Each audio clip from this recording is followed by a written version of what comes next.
السلام عليكم ورحمة الله. بسم الله الرحمن الرحيم. الحمد لله رب العالمين. اللهم صل على سيدنا محمد وآله وصحبه وسلم. Allah subhanahu wa ta'ala in the end of Surah Al-Ankabut ends with an astonishing statement. So Allah subhanahu wa ta'ala says, كل شيء هالك إلا وجهه. Everything is perishing except for his countenance.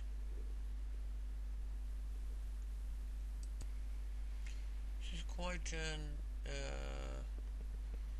is quite an awesome statement. And everything, كل شيء. In Arabic, shay is the verbal noun of sha'a yasha'u, to will. In other words, a shay is a thing that is willed by Allah subhanahu wa ta'ala. So shay already we understand is a creation, because everything that exists is willed into existence by Allah subhanahu wa ta'ala. So therefore the Quran states kullu shay'in, everything that is in existence, halikun illa wajhahu. Halikun, everything in existence is halik. Halaka yahliku means to perish, to be destroyed, to become nothing. And the word halik is interesting also. The form of the word here is in the what we call ism fa'il, or the active participle. It's not in a verb format, and the subtle meaning here, as people who have studied grammar may know, the difference between an ism and a fa'al in Arabic, which we loosely translate as noun or verb. I say loosely because ism and fa'al, they have a wider meanings in Arabic than just noun or verb. But the crucial difference, according to the grammarians, between an ism and a fa'al is that the ism has no relation to time, whereas the fa'al is always related to time. So it may be in the past tense, or the present tense, or the future tense. So therefore,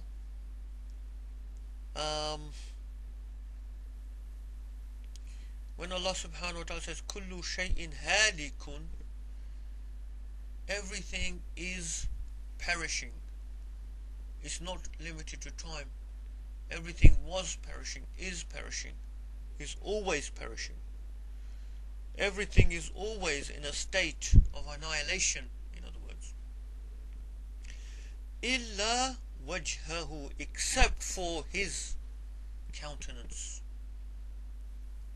And here, obviously, wajh means his entity. So everything apart from Allah subhanahu wa ta'ala is in a state of annihilation always. Which is why we find ourselves in a state between existence and non-existence, because our origin is non-existence. هل أتى على الإنسان حين من الدهر لم يكن شيئا مذكورا. Has not come upon man a time when he was a thing not remembered, when he was a thing not remembered, he was a thing not mentioned, he was not known, he was not created, he did not exist. Whereas Allah subhanahu wa ta'ala had no beginning and he has no end. So there was no time in where Allah subhanahu wa ta'ala did not exist. And in fact there was no such thing as time, because Allah subhanahu wa ta'ala, according to our theologians, created space and time.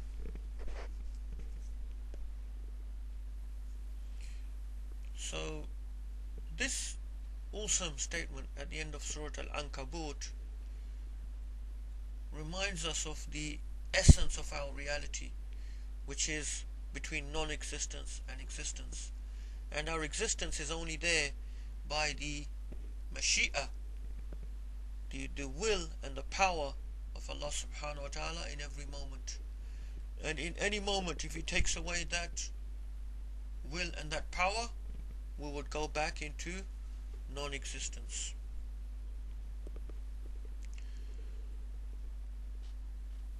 May Allah subhanahu wa ta'ala give us tawfiq to put these things as a reality in our hearts. It reminds me of a question I was asked in King's College, where one of the Muslims, they were asking about proving the existence of God, and how can we prove the existence of God.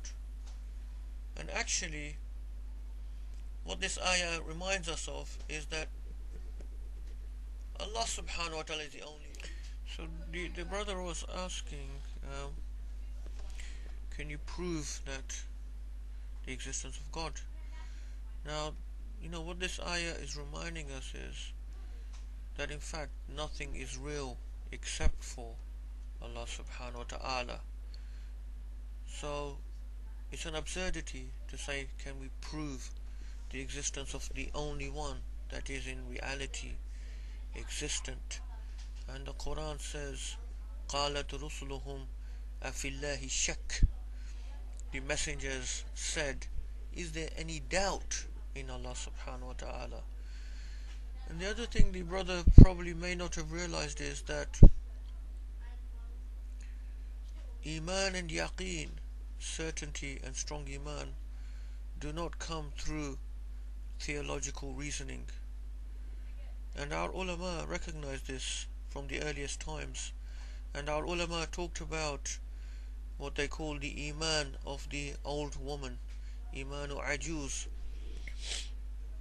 Often an elderly woman, a simple woman, may have a very strong Iman, where she hasn't studied any theology or any of these so-called rational proofs of the existence of God. And there's a story told about Sheikh Fakhruddin al-Razi, the great rationalist theologian Muslim, who was walking one day down the street, and there was an old woman, and someone said to her, don't you know who that man is that just passed by? He's the man who can give you 1,000 proofs of the existence of God. And the old woman said, if he did not have 1,000 doubts, he wouldn't need 1,000 proofs. So the way to Iman and strong Iman and Yaqeen, our belief in Allah subhanahu wa ta'ala is based on, I would say, is based on a rational belief, but then we have to work on our Iman and our Yaqeen, our certainty, and that is not through studying philosophy or rational proofs. That is through working on our Iman, through self-purification, through taking steps of tawbah and taking steps of dhikr of Allah subhanahu wa ta'ala, and being strong in the ibadah, the worship of Allah subhanahu wa ta'ala, staying away from those things which are forbidden and doing those things which we are commanded to do. That will make our Iman strong. Theological reasoning is not studied for the reason of strengthening your Iman. Theology is studied to protect the intellectual boundaries of Islam from other competing or challenging ideas, and it is the fard kifaya, the communal obligation upon some of our scholars to delve into that dangerous field in order to do that. But people who go into that field have to be people of strong Iman to begin with, otherwise it can become a fitna for them. May Allah subhanahu wa ta'ala protect us, give us tawfiq and increase us in knowledge which is beneficial and brings us closer to Him. Wassalamu alaikum wa rahmatullahi wa barakatuh.